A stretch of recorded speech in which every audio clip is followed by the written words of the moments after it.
এমন এক রাজা ছিল যে নিজেকে বলতো আমি নিজেই ঈশ্বর।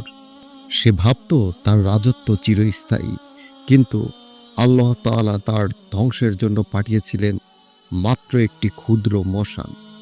শুনুন নমরুদের অহংকার আর তার করুণ পরিণতির কাহিনী। নমরুদ ইতিহাসের এক জালিম রাজা। সে শুধু একজন শাসক ছিল না, সে নিজেকে ঈশ্বর বলে দাবি করত। তার রাজত্বে কেউ আল্লাহর নাম উচ্চারণ করলে তাকে হত্যা করা হতো। আল্লাহ তার প্রিয় বান্দা ইব্রাহিম আলাইসাল্লামকে পাঠালেন নমরুদকে সত্যের পথ দেখানোর জন্য। ইব্রাহিম আলাইসাল্লাম নমরুদকে বললেন, আমার রব তিনি, যিনি জীবন দেন ও মৃত্যু ঘটান। নমরুদ হাসল আর বলল, আমি চাইলে কাউকে হত্যা করতে পারি, আবার কাউকে ছেড়ে দিয়ে জীবন দিতে পারি। আমিও জীবন মৃত্যু দিতে পারি।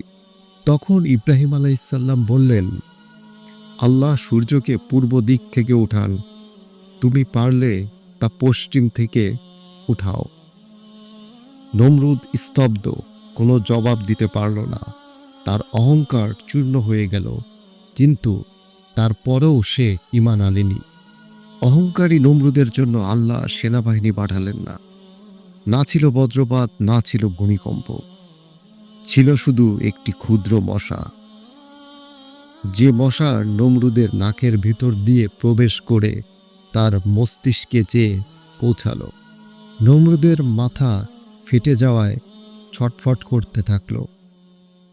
সে নিজের দাসীদের বলতো, আমার মাথায় মারো, আরো জোরে জোরে মারো।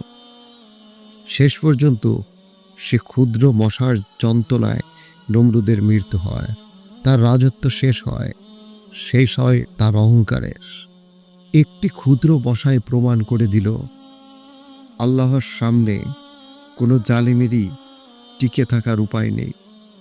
আল্লাহ বলেন, আল্লাহর সেই বান্দার কথা তুমি কি স্মরণ করো, যে বিতর্কে লিপ্ত হয়েছিল ইব্রাহিমের সাথে তার রব সম্পর্কে, যেহেতু আল্লাহ তাকে রাজত্ব দিয়েছিলেন।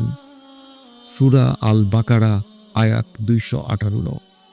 প্রিয় ভাই ও বোনেরা, কখনো অহংকার করো না।